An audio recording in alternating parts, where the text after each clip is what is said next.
It began as a dream, a quiet, private dream shared by players and coaches, united in the belief that 1990 would be a very special football season at Georgia Tech. Initially, they were the only true believers. But this Georgia Tech team would provide a lasting testament to the power of talent combined with conviction. And 1990 would assume a treasured place in the storied legacy of Georgia Tech football.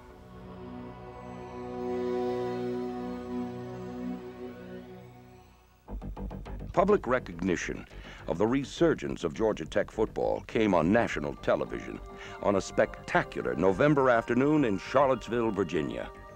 The opponent, #1 ranked Virginia, at stake, the Atlantic Coast Conference Championship. In such high-profile contests, those who rise to the occasion determine the outcome. Whether running or passing, quarterback Sean Jones is poised, in command, nearly flawless in his execution.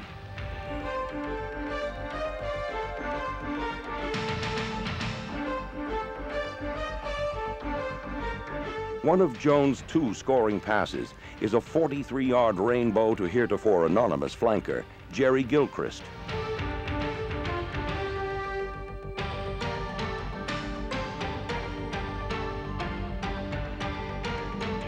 A former track star, Gilchrist also scores on a textbook reverse, thus choosing a momentous occasion for his first career touchdowns.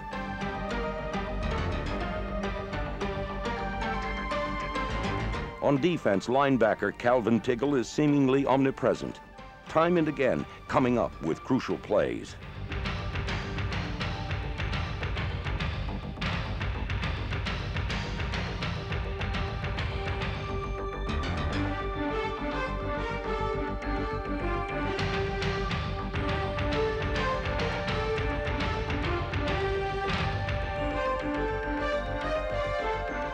William Bell's 97 yards rushing showcase a blend of power, shiftiness, and explosive intensity. And then, after 58 minutes of colossal struggle, one final drive masterfully engineered by Sean Jones.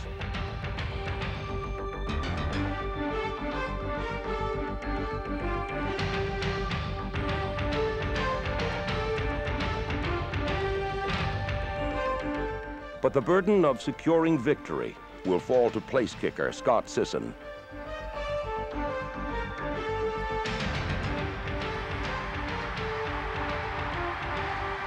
It will prove a heady triumph, catapulting Georgia Tech into the national spotlight and focusing attention on the coach who shaped this remarkable turnaround. Bobby Ross came to Georgia Tech in 1987 with a reputation as a winner. In 5 years at Maryland, he won 3 ACC titles and Coach of the Year honors. But in 1990, Ross took a giant leap in prestige, winning unanimous recognition as National Coach of the Year.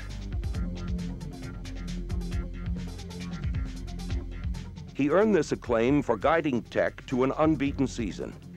But he deserves the honor just as much for graduating players at a rate that ranks among the highest in the country. While some may be surprised at Tech's success, Bobby Ross will tell you it's just what he expected. I came to Georgia Tech because I thought there was a rich tradition of winning football, a program that had won national championships. You know, our basketball program has been a very competitive one. Our baseball has been a very competitive one. Why should it not be for football as well? And I think now we have shown that it can be.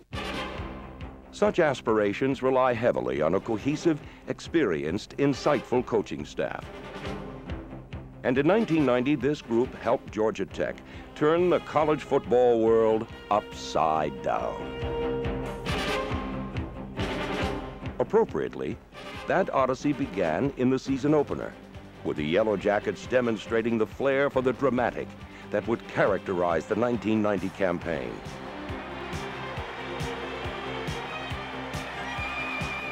North Carolina State an emerging ACC power, leads a tense defensive struggle through 3 quarters.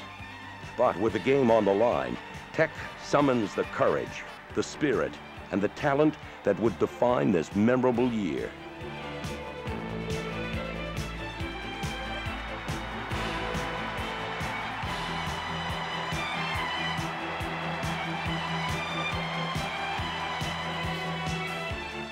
Three weeks later, the Jackets illustrate why they're deserving of greater national recognition. Bearing witness, a national television audience on ESPN and a packed house at Grant Field.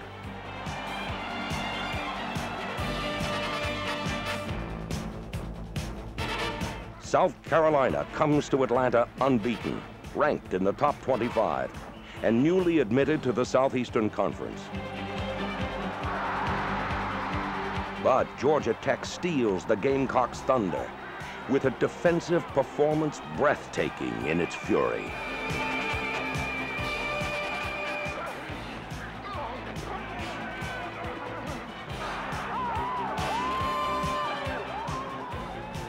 The convincing victory would turn heads around the country and in Georgia Tech's own backyard.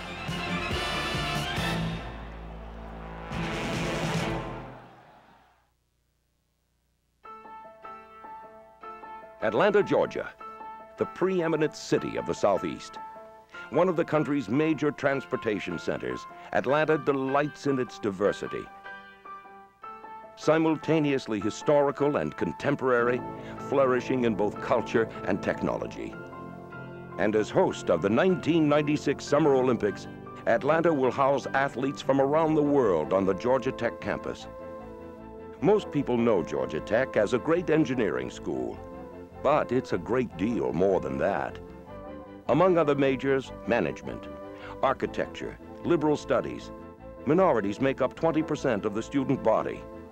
And more than 75% of Tech's football-playing students graduate, a tribute to hard work and a superb academic support system. Disciplined, strong minds develop in the classroom. Disciplined, strong bodies develop in the weight room.